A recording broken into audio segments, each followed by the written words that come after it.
Hello students, in this video we will be continuing with the topic of offenses, penalties and prosecution. So हम पढ़ रहे थे offenses के बारे में. अब हम करने वाले हैं offenses जो कि कंपनीज़ करती हैं. ठीक है, अब यहाँ पे कंपनीज़ ऑफेंस कर रही हैं तो यहाँ होने क्या वाला है, अगर ऑफेंस हो रहा है तो कंपनी में हम चलो कंपनी को हम फ़ाइन तो लगा सकते हैं, पर अगर हमने जेल में भेज कोई ऐसा ऑफेंस है जिसमें जेल की इम्प्रिजनमेंट की प्रोविजंस हैं, ठीक है, तो वहाँ पे हम कंपनी को जेल में कैसे डालेंगे, वहाँ क्या होगा हम वो पढ़ते हैं. सबसे पहले तो person who was in charge of the company and was responsible for the conduct of the business as well as of the company shall be deem to be guilty of the offence. अब यहाँ पे गलती किसकी बनेगी, अगर कोई offence हो रहा है कंपनी के द्वारा, तो यहाँ पे जो इंसान कंपनी के को कंडक्ट करने के लिए रिस्पॉन्सिबल था, दैट मीन्स जो कंपनी को मैनेज कर रहा था, ठीक है, वो क्या है, वो यहाँ पे गिल्टी पाया जाएगा और उसके अगेंस्ट ही प्रोसीडिंग्स चलेंगी और उसी की पनिशमेंट होगी.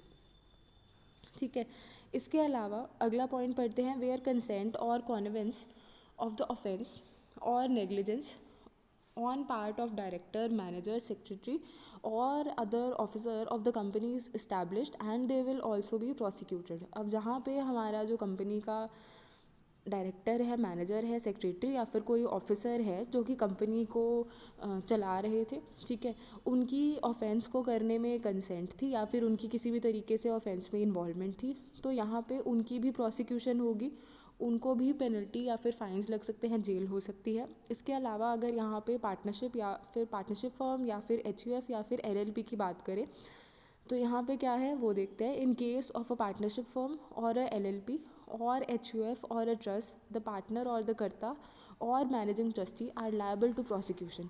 अब यहाँ पे इन केसेस में क्या है, बहुत सारे अलग अलग लोग मिलके इस ऑर्गेनाइजेशन को चला रहे होते हैं, तो अगर यहाँ पे कोई ऑफेंस हो रहा है तो जो ऑफेंस के पार्टनर्स हैं या जो पार्टनरशिप फॉर्म में पार्टनर्स हैं या फिर करता है HUF में या फिर ट्रस्ट में मैनेजिंग ट्रस्टी है, उनकी प्रोसिक्यूशन होती है.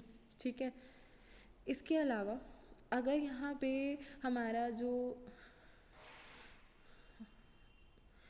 जो भी यहाँ पे इंसान है, लाइक करता, मैनेजिंग ट्रस्टी या फिर पार्टनर है या फिर कोई कंपनी का डायरेक्टर, मैनेजर वगैरह है या फिर कोई ऑफिसर है, ये लोग अगर ये प्रूव कर दें कि जो ऑफेंस है वो उनकी कंसेंट के बिना हुआ था, इसके अलावा उन्हें इस ऑफेंस की होने की कोई भी नॉलेज नहीं थी, मतलब उन्हें एक तरीके से पता भी नहीं था कि ये ऑफेंस हो रहा है, प्लस यहाँ पे वो ये भी प्रूव करे कि उसने इस ऑफेंस को प्रिवेंट करने के लिए यहाँ पे ड्यू डिलिजेंस से काम लिया, दैट मीन्स उसने समझदारी से काफ़ी अच्छे से काम लिया है ऑफेंस से बचने के लिए, पर फिर भी ऑफेंस हो जाता है, तो यहाँ पे वो अपनी लायबिलिटी से बच सकते हैं. अगला आता है हमारे पास एक last topic, that is compounding of offences. Compounding हमारे जो चैप्टर है उसका लास्ट पार्ट है. कंपाउंडिंग का मतलब सबसे पहले तो समझते हैं. Fine and imprisonment can be imposed only by competent criminal court. अब यहाँ पे जितने भी हमने फाइन्स और इम्प्रिजनमेंट की टर्म्स की बात करी थी, वो सिर्फ और सिर्फ क्रिमिनल कोर्ट्स जो होती हैं वो लगा सकती हैं, पर कोई ऑफेंडर्स जो होते हैं, दैट मीन्स जो गलती कर रहा है, ठीक है, वो इंसान यहाँ पे क्या कर देता है, कई बार कर देते हैं, एक जो कंपनसेशन का जो अमाउंट है वो पे कर देते हैं और उसके थ्रू ये क्या करते हैं, यहाँ पे ये अपनी जो जेल टर्म वगैरह है ना उससे ये बच सकते हैं कुछ हद तक. ठीक है, तो यहाँ पे इस प्रोसीजर को वो हम कहते हैं कंपाउंडिंग.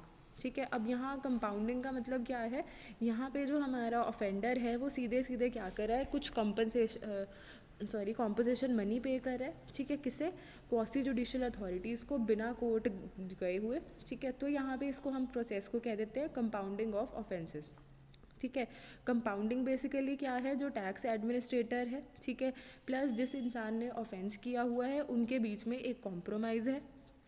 ठीक है, अब यहाँ पे जब कंपाउंडिंग हो जाएगी तो कुछ कंपाउंडिंग फ़ीस जो होती है, जो कुछ कंपाउंडिंग मनी या फिर कॉम्पोजिशन मनी या फिर कंसिडरेशन हम कहते हैं, उसे हम वो क्या है यहाँ पे रिसीव कर ली जाती है. कौन रिसीव करता है, एडमिनिस्ट्रेटर रिसीव करता है.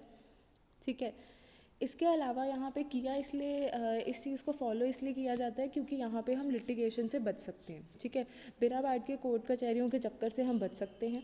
ठीक है, इस प्रोसेस के थ्रू. पर यहाँ पे जो कंपाउंडिंग है उसके लिए एक कंडीशन है, वो कंडीशन ये कहती है कि compounding shall be allowed only after making payment of tax, interest and penalty involve in such cases. अब यहाँ पे क्या है, अगर किसी इंसान को अपनी आगे की जो फ्यूचर उसके ऊपर लाइबिलिटीज़ आ सकती हैं उससे बचना है, तो वहाँ क्या कर रहा है वो, सबसे पहले तो टैक्स, उस पर जो पेनल्टी लगती थी प्लस उस पर जो इंटरेस्ट था डिले का उसे पे करे, उसके बाद जाके कंपाउंडिंग कॉम्पोजिशन मनी पे करे और यहाँ पे कंपाउंडिंग की फैसिलिटी को अवेल कर दे। कंपाउंडिंग की फैसिलिटी बेसिकली जीएसटी के लॉ ने ही प्रोवाइड की हुई है, पर यहाँ पे जो कंपाउंडिंग की फैसिलिटी है वो कुछ चीज़ों में अवेलेबल नहीं होती है। अब वो पढ़ते हैं। सबसे पहले तो जो हमारे कॉग्निजेबल ऑफेंसेस हैं, उन ऑफेंसेस को अगर कोई दूसरी बारी कर ले, ठीक है, वो क्या है, that means a second time offender of the cognizable offences, ठीक है, इन क्लॉजेस ए टू एफ। अब यहाँ पे ए टू एफ में जो हमारे ऑफेंसेस हैं, कॉग्निजेबल ऑफेंसेस हैं, इनको अगर कोई दूसरी बार करते तो उसको हम कंपाउंडिंग की फैसिलिटी नहीं दे सकते। इसके अलावा a second time offender where earlier offence had been under any other GST law in respect of supplies of value exceeding 1 crore rupees. अब दूसरी बात भी किसकी है, सेकेंड टाइम ऑफेंडर की है, जहाँ पे जो सप्लाई की वैल्यू है वो 1 करोड़ रुपए से ज़्यादा है, वहाँ पे सेकेंड टाइम ऑफेंस किया गया है। तो वो क्या है, यहाँ पर उसी इंसान ने सेकेंड टाइम ऑफेंस किया है तो हम उसे कंपाउंडिंग की फैसिलिटी नहीं दे सकते। इसके अलावा अगला केस है, a person who has been accused of committing an offence under this act which is also an offence under any other law for the time being in force. अब कोई एक ऐसा इंसान है, उसने एट ए टाइम जीएसटी में भी कोई ऑफेंस कर दिया है और कोई और लॉ था उसमें भी जाके ऑफेंस कर दिया है, तो दैट मीन्स वो दो जगह गड़बड़ियाँ कर रहा है, दैट मीन्स वो हैबिचुअल है, तो उसको भी हम लोग यहाँ पे कंपाउंडिंग की फैसिलिटी नहीं देते। इसके अलावा a person who has been convicted for an offence under this act by a court. अब यहाँ क्या बात चल रही है कि अगर कोर्ट ने ही डायरेक्टली जीएसटी के एक्ट के तहत जाके कुछ सज़ा दे दी है किसी एक ऑफेंडर को, तो भी हम उसे कंपाउंडिंग की फैसिलिटी नहीं दे सकते। ऑटोमेटिक सी बात है कि हम लोग यहाँ पे कंपाउंडिंग की फैसिलिटी उसे देते हैं जो कोर्ट में नहीं जाना चाहता। दैट मीन्स बाकी सारे काम पहले होंगे, इंटरेस्ट, टैक्स या फिर पेनल्टी की पेमेंट होगी, पर हम लोग कोर्ट नहीं जाएंगे, हम सीधे सीधे पैसे पे कर देंगे। अब यहाँ बात हो रही है वो इंसान जो पहले कोर्ट चला ही गया है और उसे सज़ा हो गई है, सज़ा होने के बाद हम कंपाउंडिंग मनी पे करके बच नहीं सकते। इसके बाद a person who has been accused of committing an offence specified in clause G और जे और के।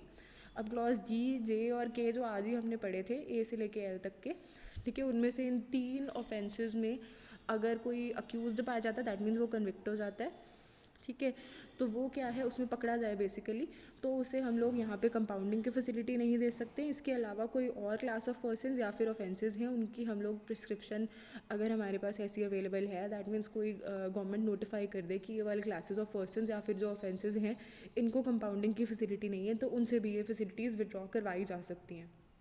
इसके बाद आती है power to arrest and granting of bell.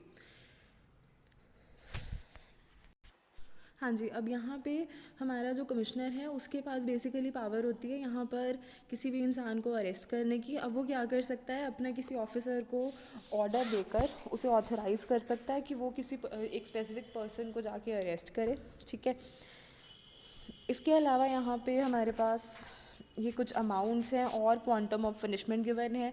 5 lakh से ज़्यादा का अगर यहाँ पे गड़बड़ी की गई है, दैट मीन्स जो आज ही हमने पढ़ा था कि आईटीसी रॉन्गफुली यूटिलाइज़ किया है या फिर अवेल किया है, रिफ़ंड हमने रॉन्गफुली क्लेम किया हुआ है या फिर हमने टैक्स जो है वो कम पे किया हुआ है, इवेड किया हुआ है, अगर उसका अमाउंट 500 लाख से ज़्यादा है तो वो यहाँ पर फ़ाइन कितना है, 5 लाख से ज़्यादा है। बेटा ये 5 लाख है, 2 लाख है, ठीक है। यहाँ पे 200 और 500 जो लिखा है इसमें 0 0 कट करने हैं, ठीक है। 5 लाख से ज़्यादा है तो यहाँ पर जो क्वांटम ऑफ पनिशमेंट है that is 5 years with fine, और यहाँ पर जो हमारा अमाउंट है वो 2 लाख से लेके 5 लाख तक का है, तो यहाँ पर 3 साल तक की जेल हो सकती है और फ़ाइन हो सकता है, ठीक है। इसके अलावा अगर कोई एक इंसान है वो क्या है, उसने ऑफेंस दूसरी बार किया है या फिर बार बार कर रहा है, ठीक है, तो यहाँ पे उसकी जो जेल टर्म है वो एक्सटेंड हो जाती है। एक्सटेंशन कितने की मिल सकती है, उसकी जेल टर्म जो है वो 5 साल तक और भी बढ़ाई जा सकती है, ठीक है। सो ये हमारा आज का चैप्टर था, हमारा चैप्टर कंप्लीट हो चुका है। कल हम एक डिफरेंट नेक्स्ट चैप्टर जो है वो स्टार्ट करने वाले हैं। So this was it for today, thank you.